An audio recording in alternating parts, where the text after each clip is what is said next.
ఎవరైనా సరే ఆరోగ్యంగా ఉండాలంటే శుభ్రత పాటించాలి. మరి శుభ్రత కావాలంటే ఎలిమ్ ప్రొడక్ట్స్ వాడాలి.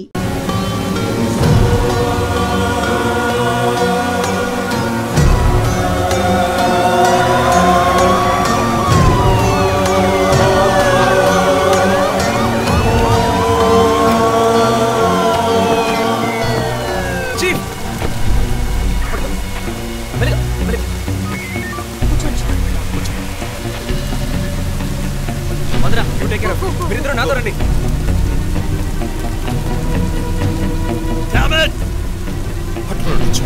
మిస్ చేశాను.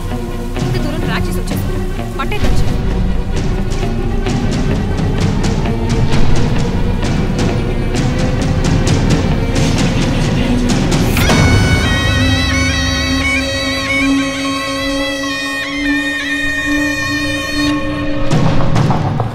చీఫ్, మీరు లోపలికి వచ్చి చూడాలి.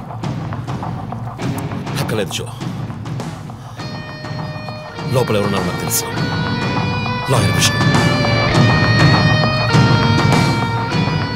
ఆయన కిడ్నాప్ చేసి ఉంటాడు.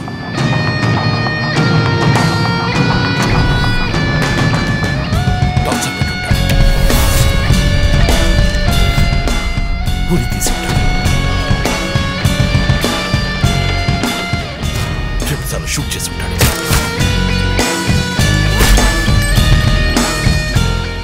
Police uniform.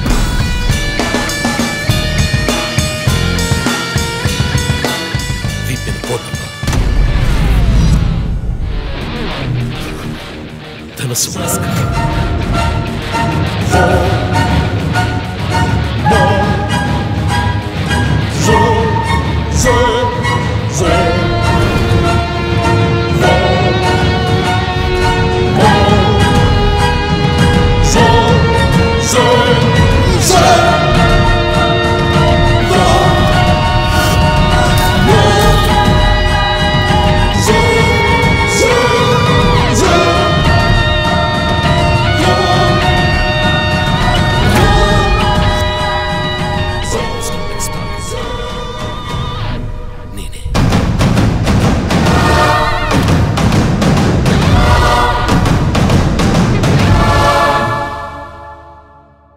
మన టీవీ ఛానల్ చేసిన ఆన్లైన్ ఒపీనియన్ పోల్లో 3 హత్యలు జరిగినా ఇంతవరకు హంతకులను కనిపెట్టలేకపోవడం మన పోలీసుల అసమర్థతకు నిదర్శనమని 90% మంది ప్రేక్షకులు నిరసన తెలియజేస్తున్నారు.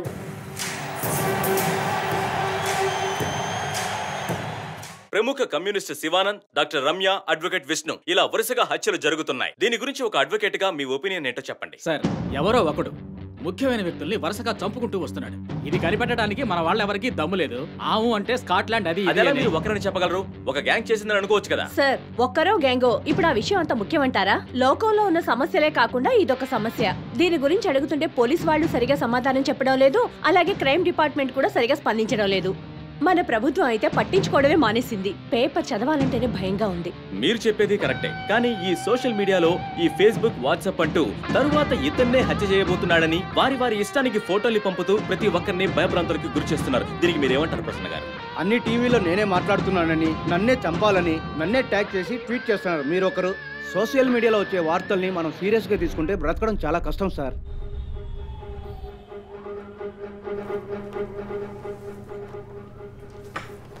సో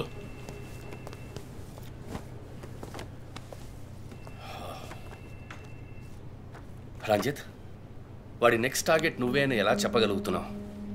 డాక్టర్ రమ్య ఫారెన్సిక్ పెథాలజిస్ట్గా వర్క్ చేయగా లాయర్ విష్ణు ఎవిడెన్స్ని అప్రూవ్ చేసిన కేస్, నేను ఇన్వెస్టిగేట్ చేసిన కేస్. Catherine Emmanuel. ఆ కేసు మన బ్రాంచ్కి మెయిన్గా అసైన్ అవ్వడానికి కారణం శివానంద్ కేసు వేసి పోరాటం చేయడమే. యా యా యా ఎమాన్యువల్, అతని భార్య ఆర్కిటెక్ట్ కపుల్. Exactly sir. బాగా డబ్బున్న వాళ్ళు. క్యాథరిన్ వాళ్ళ ఒక్కగానొక అమ్మాయి. సంతోషమైన కుటుంబం.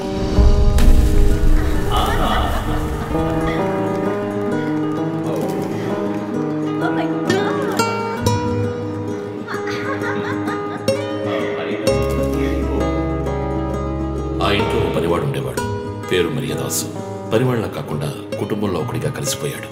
వంట పని చేయడం, ఇంటి పని చేయడం, క్యాథరిన్ని స్కూల్కి డ్రాప్ చేయడం అన్నీ వాడే చూసుకునేవాడు.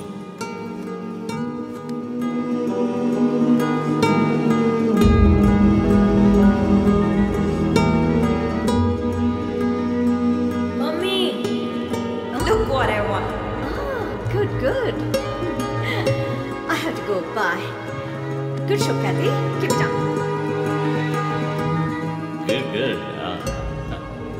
బాగా బిజీగా ఉన్న పేరెంట్స్ దగ్గర దక్కని ప్రేమ అభిమానం క్యాథరిన్కి మరియదాస్ దగ్గర దక్కాయి.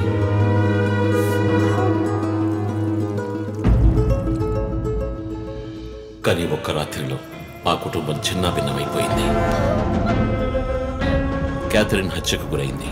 మరియదాసు పరారయ్యాడు. ఇంట్లో ఉన్న డబ్బు నగలు దొంగిలించబడ్డాయి. పోలీసులు మరియదాసుని సస్పెక్ట్ గా డిక్లేర్ చేసి కేసు ఫైల్ చేశారు. వారం అయినప్పటికీ మరియదాస్ ఆచూకీ తెలియనందువల్ల విక్టిమ్ ని పూడ్చిపెట్టి కేసు క్లోజ్ చేశారు. 2 వారాలు అంతా సర్దుమణిగింది. కానీ ఈ కేసులో ఏదో మర్మం ఉంది.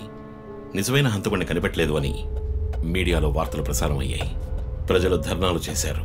మరియదాస్ కుటుంబం శివానందని మీట్ అయ్యి రిక్వెస్ట్ చేసినందువల్ల హైకోర్టులో ప్రజా ప్రయోజనం వ్యాజ్యం వేసి కేసుని రీఓపెన్ చేయించారు. హైకోర్టు ఆర్డర్తో ఒక స్పెషల్ ఇన్వెస్టిగేషన్ టీం నా నాయకత్వంలో ఏర్పాటైంది. నేను క్యాథరిన్ బాడీని ఎగ్జామ్ చేసి రీపోస్ట్ మార్టంకి ఆర్డర్ చేశాను. కానీ కేసు సాల్వ్ చేయడానికి ముఖ్యమైన ఎవిడెన్స్ అయిన మర్డర్ వెపన్ మాకు దొరకలేదు. ఒకరోజు I got the breakthrough. Hello how are you? Fine. తీసుకోండి. No thanks. Can I go? Yeah, sure.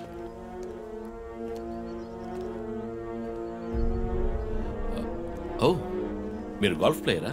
Yes sir. ఏ క్లబ్లో ఆడుతున్నారు? గచ్చిబౌలి క్లబ్లో.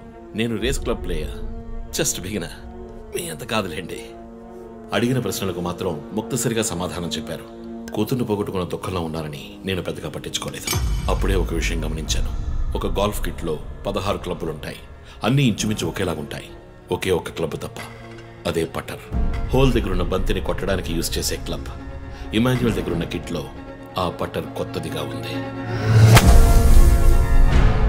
క్యాడీ దగ్గర మాట్లాడిన దాన్ని బట్టి ఇమాన్యుయల్ హత్య జరిగిన 2 వారాల తర్వాత ఒకే ఒక్కసారి మాత్రం గోల్ఫ్ ఆడడానికి వచ్చినట్టుగా తెలిసింది.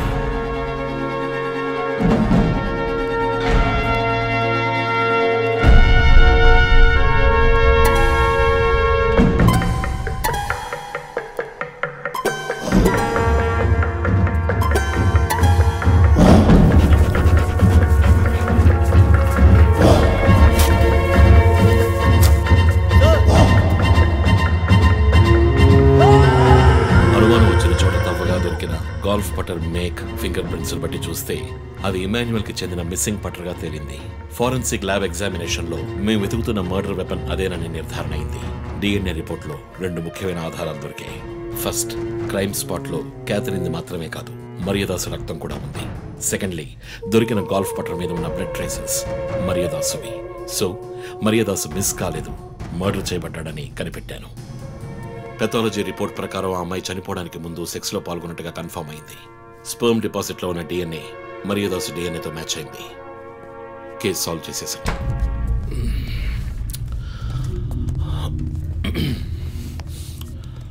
పోస్ట్ మార్టం రిపోర్ట్ ప్రకారం మరియదాసే ముందు చనిపోయాడు. ఆ తర్వాతే మీ అమ్మాయి. మీ ఇంటి సీసీటీవీ ఫుటేజ్ పరిశీలించి చూడగా అనుమానాస్పదంగా ఎవరు లోపలికి రాలేదు. కానీ ముఖ్యంగా మరియదాసు డెడ్ బాడీ మీ ఫామ్ హౌస్ లో దొరికింది. పార్టీ క్యాన్సిల్ అయితే ముందే చెప్పకర్లా? Big waste of time. కొత్త కార్లో టెస్ట్ డ్రైవ్ వెళ్ళామనుకుంటే పోలా?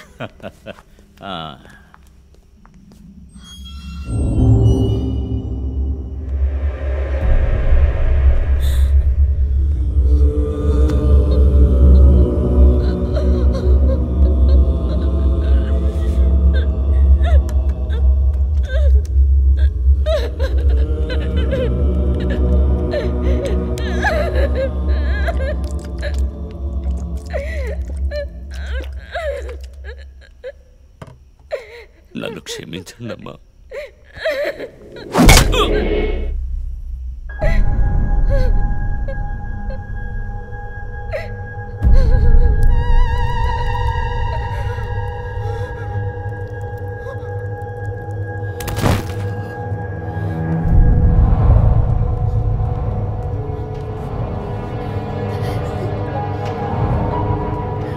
Mama.